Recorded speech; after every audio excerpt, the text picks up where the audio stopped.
वासुदेव सुतं देवं कंसचाणूरमर्दनं देवकी परमानंदं कृष्णं वंदे जगद्गुरु। श्रीमद् भगवत गीता अध्याय 2 श्लोक नंबर 48। योगस्थ कुरु कर्माणि संगम त्यक्त्वा धनंजय सिद्ध असिद्धयो समो भूत्वा समत्वम योग उच्यते। अर्थात आसक्ति को त्याग कर और सिद्ध और असिद्ध में, सिद्धि और असिद्धि में समान रहकर, योग में स्थित रहकर अपने कर्मों को कर, इसी को ही समत्वम योग कहा जाता है। अब इस श्लोक की व्याख्या करते हैं। हे धनंजय, भगवान ने अर्जुन को धनंजय नाम से संबोधित किया है। धनंजय का अभिप्राय है जो धन को जीतता है, जिसने धन जीता हुआ है, उसको धनंजय कहते हैं। भगवान कह रहे हैं तूने युद्ध में विजय प्राप्त करके तूने बहुत धन अर्जित किया है, इसलिए तेरा नाम धनंजय है। लेकिन अब तू आत्म विषय ज्ञान को अर्जित करके अपना नाम सार्थक कर। जो तेरा धनंजय नाम है, आत्म विषय ज्ञान को अर्जित करके, रूपी धन को अर्जित करके अपने नाम की सार्थकता सिद्ध कर, इसलिए हे धनंजय। उसके बाद है संगम त्यक्त्वा, कर्तापन का भाव छोड़कर। जो तू कोई भी कर्म करता है, काम करता है, तो मैं करता हूं, मैं ऐसा करता हूं, मेरा ये है, उसको छोड़कर कर्म करेगा, फिर सिद्ध असिद्ध हो।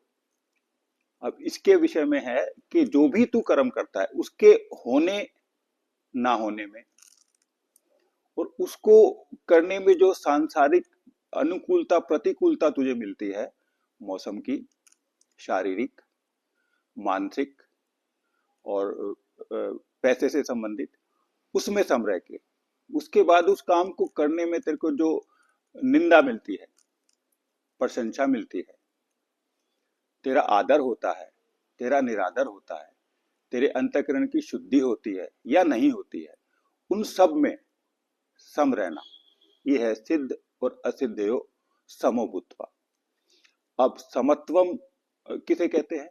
समत्वम योग के काम को करने में और उसके फल में, उसको जो भी तुझे कोई भी काम करता है उससे जो तुझे उस काम का जो रिजल्ट तुझे मिलता है, अच्छा मिलता है या बुरा मिलता है, उसमें सम रहना, ये समत्व योग है। और योगस्थ कुरु कर्मणि, कि योग में स्थित रह के कर्म को कर, इसी को समत्वम योग कहा जाता है। अब इस विषय में आचार्य शंकर अध्यात्म की तरफ ले जाते हैं हमें। वो कहते हैं कि योग में स्थित रह के ईश्वर के लिए कर्म कर, लेकिन तेरा लक्ष्य ईश्वर प्रशंसा प्राप्ति ना हो, उसमें तेरी आसक्ति ना हो कि ईश्वर तेरे से प्रसन्न हो जाएंगे, ये तेरा लक्ष्य ना हो, इसमें तेरी आसक्ति ना हो। और फल की इच्छा को त्याग कर तू अंतःकरण की शुद्धि के लिए, अंतःकरण की शुद्धि से जो तुझे ज्ञान प्राप्त होता है, अगर होता है तो सिद्धि है, और अंतःकरण की शुद्धि नहीं होती है, उससे जो अंतःकरण की शुद्धि ना होके जो तेरे को ज्ञान प्राप्त नहीं होगा, वो असिद्धि है।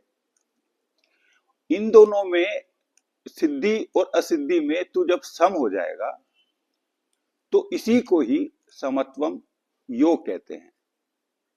तो भगवान हमें ये कह रहे हैं कि आप कोई भी काम करो, कुछ भी करो जीवन में, तो उसमें आपका लक्ष्य केवल और केवल ईश्वर के लिए होना चाहिए। वो कर्म ईश्वर प्राप्ति के लिए नहीं, ये अलग बात है। ईश्वर के लिए, ईश्वर प्राप्ति के लिए तो फिर वो आपकी एक इच्छा हो जाएगी, फिर तो आप कर्म बंधन में बन जाओगे। ईश्वर प्राप्ति के लिए करोगे तो केवल ईश्वर के लिए कर्म करना है हमें, ईश्वर प्राप्ति के लिए नहीं।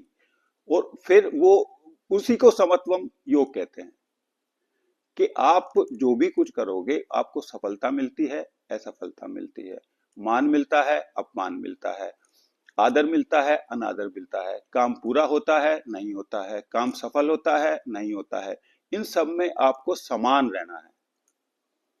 इसको समत्वम योग कहते हैं।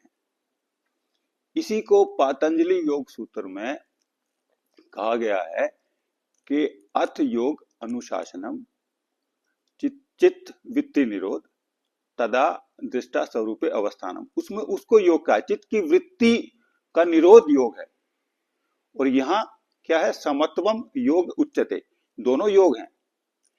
ये जो भगवत गीता में जो समत्वम योग है, इसमें आपको समान रहना है किसी भी परिस्थिति में, सर्दी में, गर्मी में, सुख में, दुख में, गरीबी में, अमीरी में, हर परिस्थिति में आपका आप बीमार हो, आप स्वस्थ हो, सब परिस्थितियों में आपको समान रहना है। ये समत्वम योग है, समत्व का योग है ये।